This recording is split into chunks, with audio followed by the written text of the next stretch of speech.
वाले हैं वो है एन फ्रैंक की डायरी में से लिया गया हुआ एक एक्सर्प्ट। और एन फ्रैंक थी कौन वो मैं आपको बता चुका हूँ कि उनका पूरा नाम एनालीज मारी एन फ्रैंक था, जिनका बर्थ 12 जून 1929 को फेब्रुअरी में हुआ। मार्च 1949 में डेट एग्जैक्टली हमें नहीं पता है, इसलिए हम मार्च 1949 में उनकी डेथ हुई ऐसा जानते हैं। ठीक है। एन फ्रैंक क्या थी, जब एन फ्रैंक को डायरी मिली तो उनका 13th बर्थडे था, जिस पर उनके फादर ने उनको डायरी गिफ्ट करी। और उन्होंने उस डायरी का नाम क्या रखा, उस डायरी का नाम उन्होंने किटी रखा। ऐसा माना जाता है कि उनको ऐसा लगता था कि डायरी लिखना उनके लिए बहुत ज़्यादा स्ट्रेंज एक्सपीरियंस था, क्योंकि वो ज़्यादातर लोगों से बात तो नहीं करती थी। हालांकि उन्हें ऐसा लगता था कि कोई भी इंसान, कोई भी व्यक्ति जो है एक 13 ईयर ओल्ड गर्ल की डायरी पढ़ने में इंटरेस्टेड नहीं होगा। लेकिन जब उन्होंने डायरी लिखना शुरू किया तब उन्हें पता चला कि पेपर जो है लोगों से ज़्यादा पेशेंट है। इस वजह से उन्होंने एक लाइन लिखी थी, paper has more patience than people. वो इसलिए उन्होंने कहा क्योंकि वो घर पे बैठे बैठे बहुत ज़्यादा बोर हो जाती थी और सारा दिन सोचती रहती थी कि एक्चुअली वो डायरी में क्या लिखें। और साथ ही साथ क्या है, वो क्या करती थी, सोचती थी कि जो लोग हैं वो कैसे हैं, हर चीज़ को जानने के लिए उत्सुक होते हैं और ज़बरदस्ती क्या है कुछ ना कुछ चीज़ें पूछते रहते हैं, पूछवाते रहते हैं। लेकिन पेपर को आप जितना बताओगे वो उतना ही करेगा और उससे ज़्यादा वो आपसे कोई चीज़ एक्सपेक्ट भी नहीं करता है। उनका एक्चुअली में कोई जो है रियल फ्रेंड नहीं था कभी भी। लेकिन जब उन्हें ये डायरी मिली वो बहुत ज़्यादा केयर फ्री थी, इजी गोइंग थी, friendly, happy, pleasant, social, unbothered और अपबीट थी। और 13 साल की उम्र में जब उनको डायरी मिली 1942 में, उनकी जो ग्रैंड मदर थी सॉरी 1941 में उनकी जो ग्रैंड मदर थी उनकी तबीयत खराब हो गई और उनका एक ऑपरेशन हुआ। तो उनका जो फर्स्ट बर्थडे था, मतलब उनकी ग्रैंड मदर के साथ लास्ट बर्थडे था 1941 में, वो बर्थडे वो मना नहीं पाए और उसी बर्थडे पे उन्हें ये डायरी गिफ्ट मिली थी। उसके बाद जनवरी 1992 में उनकी जो ग्रैंड मदर थी उनकी डेथ हो गई। ठीक है, वो अपनी ग्रैंड मदर को बहुत प्यार करती थी, बहुत अभी भी मिस करती थी। ठीक है, और इस वजह से 1942 जनवरी में उनकी ग्रैंड मदर की डेथ हुई, तो वो दोबारा से 1942 में क्या हुआ, वो नहीं मना पाए, अपनी बर्थडे को नहीं मना पाए। और जब हम 20th जून 1942 की बात करें तो वो पूरी तरीके से जो है कहाँ अपनी डायरी को डेडिकेट करते हुए चली गई। उन्होंने सारा समय अपनी डायरी को ही दिया after the grand mother died. और वो अब डियरेस्ट किटी अपनी जो डायरी है उसको नाम देती थी डियरेस्ट किटी, और उसे कुछ ना कुछ अपनी सिचुएशन और अपनी लाइफ के बारे में बताती रहती थी। जैसे उन्होंने अपने स्कूल का एक दिन जो है इस डायरी में शेयर किया है कि क्या है कि सब बच्चे जो है क्लास में आते हैं और जो मीटिंग होने वाली थी जिसमें कि बच्चे पास किए जाएंगे या फेल किए जाएंगे, यानी रिजल्ट डे के बारे में वो बता रही हैं। उनके जो फ्रेंड थे उसमें वो बता रहे हैं कि जीएन नाम के उनके एक फ्रेंड थे और दो बॉयज सीएन या जे, उनके ऊपर वो लोग एक दूसरे के ऊपर हंस रहे थे और सब यही सोच रहे थे कि कौन पास होगा कौन पास नहीं होगा। वो और उसके दोस्त बिल्कुल भी वरी नहीं थे, क्योंकि उनको पता था कि सिर्फ मैथ्स ही शायद एक ऐसा सब्जेक्ट होने वाला है जिसमें कि she is not going to pass, otherwise सारे सब्जेक्ट्स में वो बहुत इजीली सभी टीचर्स के साथ काम करती थी और बहुत इजीली वो पास हो जाएंगी। मैथ्स का उनको ऐसा इसलिए लगा क्योंकि मिस्टर की सिंह जो कि उनके मैथ्स के टीचर थे, वो हमेशा ये क्या नाम है एन फ्रैंक से परेशान या दुखी रहते थे। और उन क्योंकि वो इसलिए परेशान या दुखी रहते थे क्योंकि Anne Frank used to talk a lot in his class. और कई बारी उन्होंने उनको पनिशमेंट के तौर पे एक चैटर बॉक्स नाम का, एक बार उन्होंने उनको एक ऐसे दिया कि आपको क्या है एक ऐसे लिखना है चैटर बॉक्स के सब्जेक्ट के ऊपर। तो अब एन फ्रैंक ऑलवेज वांटेड कि ये जो मेरे को ट्रेट है या मैं ज़्यादा बात करती हूँ तो मैं सर को ऐसा कुछ जवाब दूँ जिससे कि सर क्या है मेरी पोजीशन या सिचुएशन को समझे। तो उन्होंने क्या किया, सोचा कि मैं कुछ ना कुछ तो लिखती हूँ, तो she started writing. She had this in her mind कि मैं क्या करूँगी, स्पेस छोड़ छोड़ के लिखूंगी। और 3 पेजेस का एक उन्होंने एक ऐसे लिखा जिसमें उन्होंने बताया कि talking is a students trait, बात करना जो है बच्चों की आदत है, उनका ट्रेट है और ये कहीं न कहीं उनको हेरिडिटरी होता है। जैसे फॉर एग्ज़ाम्पल उन्होंने अपने बारे में बताया कि उन्हें ये ट्रेट जो है उनकी मदर से मिला है। अब मिस्टर कीसिंग ने ये सारा ऐसे पढ़ के उन्हें बहुत ज़्यादा आर्ग्यूमेंट्स तो नहीं किए, लेकिन वो उनकी बातों पे, उसकी बात पे बहुत ज़्यादा हँसे। अब जो है सर ने पढ़ने के बाद क्या किया, हँस के आगे शुरू करी क्लास, तो उसने फिर दोबारा से बातचीत शुरू करनी कर दी। अब सेकंड टाइम जब उसने बातचीत शुरू करी तो उन्होंने उनको एक सेकंड ऐसे दे दिया, और उस ऐसे का नाम था एन इनकॉरिजिबल चैटरबॉक्स, मतलब एक ऐसा बातूनी जो कभी चुप ही नहीं हो पाता। उन्होंने अपने हाथ में वो लिया, और 2 क्लासेस तक जो है मिस्टर कीसिंग ने उन्हें कुछ नहीं कहा, और तीसरे दिन जब एज़ पनिशमेंट जो ऐसे था उन्हें दिया गया था, एन फ्रैंक को दिया गया था, और वो एन फ्रैंक ने जब वापस किया, उस दिन एन फ्रैंक ने क्या किया, उसका नाम जो रखा अपनी तरफ से, जो ऐसे है उसका नाम रखा क्वैक क्वैक क्वैक। और क्वैक क्वैक क्वैक नाम रखने के बाद उन्होंने बताया कि उस स्टोरी में क्या था। वो स्टोरी जो है सर ने, यानी मिस्टर की सिंह ने क्या किया, पूरी क्लास के सामने पढ़ी, और पूरी क्लास के सामने पढ़ के हँसे भी। उस स्टोरी में एन फ्रैंक ने क्या बताया था कि जो एक ब्यूटीफुल स्वॉन होता है, एक मदर डक होती है, उनके 3 डकलिंग्स होते हैं।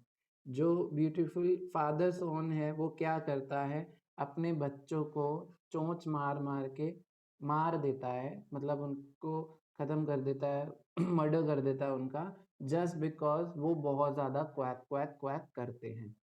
अब ये चीज़ कहीं न कहीं शायद उसे लगा था कि सर भी इंसल्टिंग वे में लेंगे, लेकिन ऐसा नहीं हुआ। सर ने बहुत पॉज़िटिव वे में लिया, और उस दिन के बाद से कभी भी एन फ्रैंक को क्या कहते हैं, कभी भी एन फ्रैंक को ज़्यादा बात करने के ऊपर किसी भी तरह से डाँटा नहीं गया, और एक्स्ट्रा होमवर्क्स नहीं दिए गए या एक्स्ट्रा क्लासेस नहीं दी गई। इनफैक्ट उनके इस लेटर पे, इस एसे पे कॉम्प्लीमेंट भी किया गया, और कभी-कभी जो उनके मिस्टर कीसिंग थे, सर थे, वो एन फ्रैंक के साथ हँसी मज़ाक भी कर लिया करते थे। ये जो एक्सर्प्ट है, ये एन फ्रैंक की डायरी, या जो आज के टाइम पे हमारे पास नॉवल है, उसमें से मिला है, जिसमें हमें एन फ्रैंक के कैरेक्टर के बारे में भी पता चलता है, और साथ ही साथ एक एक उनका डे जो है किस तरह से बीता, और क्या गुड मेमोरीज़ उन्होंने शेयर करी, वो भी है।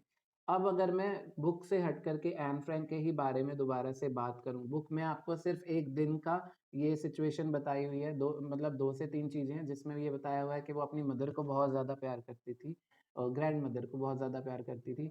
उनके पास उनकी फैमिली में 4 जने थे, उनके मम्मी-पापा और उनकी बड़ी बहन और वो खुद। क्योंकि मर चुकी थी, तो इस वज़ह से वी आर नॉट काउंटिंग हर, ठीक है? उसके बाद उन्होंने अपने फ्रेंड्स के साथ एक सिचुएशन बताई कि उन्होंने पहली बार जो है उन्हें काम दिया गया, एसे दिया गया कि पनिशमेंट के तौर पे उन्हें चैटर बॉक्स के ऊपर लिखना है, जिसमें उन्होंने अपने आर्ग्यूमेंट्स में ये लिखा कि बात करना जो है वो क्या है, एक बच्चे का पर्सनल ट्रेट है, और ये उन्हें हेरिडिटरी मिलता है।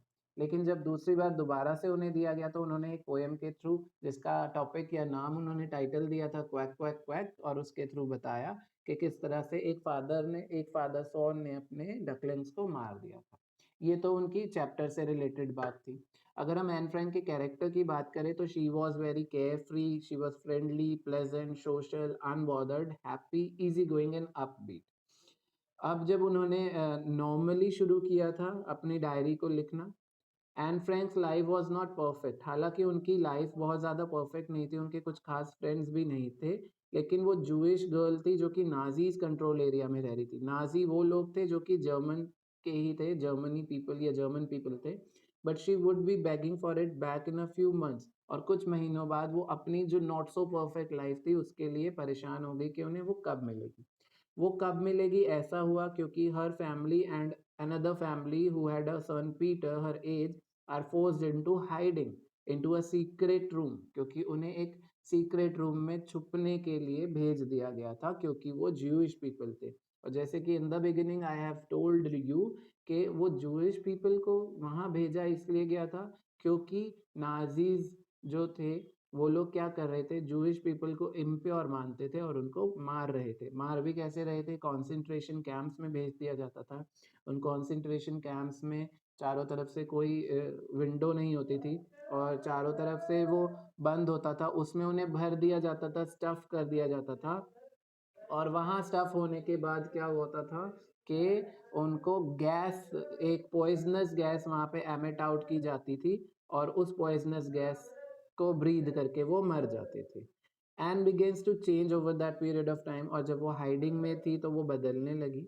ये आपको जो है एक मैंने सीक्रेट एनेक्स का बताया है कि ये रूम था, ये उनके एनेक्स के जस्ट आगे एक बुक शेल्फ था जिसे हटा करके पीछे वो लोग एनेक्स में छुपने जाते थे। उसके अंदर वो हाइडिंग पे थे, वो लोग क्या है बत्ती लाइट्स ऑन नहीं कर सकते थे रात के समय, they couldn't flush the washrooms, और ज़्यादा से ज़्यादा शांत रहने की कोशिश करते थे, और जो आउटर लाइफ थी वो तो उनकी ख़त्म ही हो चुकी थी।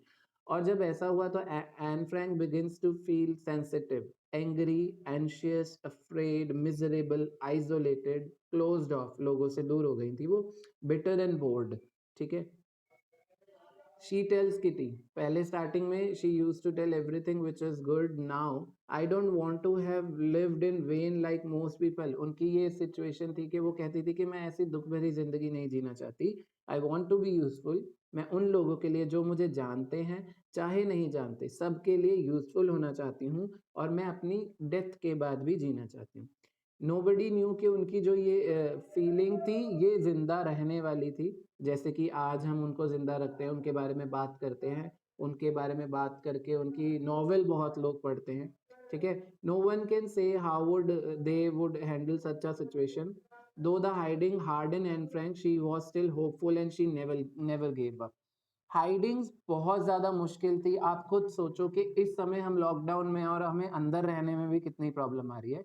On the top of that अगर हम देखें कि हम हाइडिंग में होते तो हम लोग नॉर्मली अभी फ़िलहाल घूम फिर तो सकते हैं, हम लोग बातचीत कर सकते हैं, और मतलब गाने सुन सकते हैं, और इधर-उधर छत पे जा सकते हैं, बाहर घूम सकते हैं, अपने बालकनीज़ में जा सकते हैं। लेकिन जहाँ यहाँ बात करें एन फ्रैंक की, तो ये एक रूम में बस छुप के रह गए थे। आप बाहर नहीं जा सकते, आप ज़्यादा तेज़ बात नहीं कर सकते, किसी तरह का साउंड प्रोड्यूस नहीं कर सकते। इवन आप जो नेसेसिटीज़ हैं उनके लिए भी लैक करते हो। आपको टाइम टू टाइम खाना तो मिलता था, क्योंकि आपको बाहर से लाना पड़ता था। लेकिन वो खाना जो है आपको उतना प्रॉपर डाइट के हिसाब से नहीं मिलता था। क्योंकि उस समय पे खाने वाली चीज़ें कॉन्फेक्शनरीज़ के ऊपर भी बहुत ध्यान रखा जा रहा था। एक फैमिली में 4 लोग हैं तो 4 लोग जितना खाना खा सकते हैं सिर्फ़ उतना ही उन्हें दिया जाता था, सो दैट कोई किसी की हेल्प ना कर सके। And is inspiration to anyone who has ever been through hard times. What she went through makes her daily problem seems petty in comparison. और बहुत अच्छी सिचुएशन पे ये चैप्टर को हम पढ़ रहे हैं, हम लॉकडाउन में हैं, हालांकि हमें सब कुछ खाने को मिल रहा है। We are also doing our leisure activities as such, अगर हम घर में बैठे हैं तो। लेकिन वहाँ उनकी जो एन फ्रैंक की जो सिचुएशन थी वो बहुत ज़्यादा वर्स थी। What she went through makes her daily problem seem petty in comparison. It certainly puts things in perspective. I would recommend any type of person to read a book. और मैं भी personally I would also want you to read the उनका novel जो है Anne Frank के नाम से ही है, you can read it on। अभी आप लोग बाहर से तो नहीं ला सकते, बट लेकिन आप ऐसा कर सकते हो कि आप ऑनलाइन उसको पढ़ सकें। ठीक है। अब ये कुछ कोट्स हैं उनके ही, I don't think all the miseries but of the beauty that still remain. वो बुरी चीज़ों में बुरी चीज़ें नहीं देखती थी, वो कोशिश करती थी जो पॉजिटिविटी है उसको देखने की। Whoever is happy will make others happy। जो खुद खुश है वो दूसरों को खुश रखेगा। People can tell you keep your mouth shut, but that does not stop you from having your own opinion। Yes, अगर आपको कोई कहता है कि बस चुप रहो, that doesn't mean कि आप चुप ही रहोगे, आपका खुद का opinion होता है और होना भी चाहिए। Memories mean more to me than dresses। मतलब हमें सिर्फ कपड़े पहन के घूमने जाना ही अच्छा नहीं लगना चाहिए, जो हमने घूमने जाते वक़्त मेमोरीज़ हमने शेयर करी हैं, वो भी हमारे पास होनी चाहिए और वो ज़्यादा अच्छी होती है। I believe that even bad people are truly good at heart. बुरे लोग भी कहीं न कहीं दिल से अच्छे होते हैं। ये सारे एन फ्रैंक्स के कोट थे जो कि उन्होंने अपनी डायरी में किसी न किसी तरह से मेंशन किए। Chapter was not so long, इस वजह से आई ऑलवेज़ वांटेड कि आप लोगों को अगर कैरेक्टर से रिलेटेड चैप्टर आता है कि कैरेक्टर स्केच लिखो एन फ्रैंक का, तो आई ऑलवेज़ वांटेड कि आप उनके बारे में थोड़ा बहुत जानें। इससे ज़्यादा जानने के लिए आप चाहो तो ऑनलाइन लिंक्स देख सकते हो जिसमें कि एन फ्रैंक की बुक है, और उसमें उनकी सारी सिचुएशन जब वो कंसंट्रेशन कैंप्स किस तरह से होते थे, या वो जब हाइडिंग में थी कैसे होता था। उसके बाद before moving further I just need to ask कि अगर किसी को ये चैप्टर से रिलेटेड कुछ नहीं समझ में आया हो तो, अगर कोई ऐसा है जिसे ना समझ में आया तो दे कैन आस्क।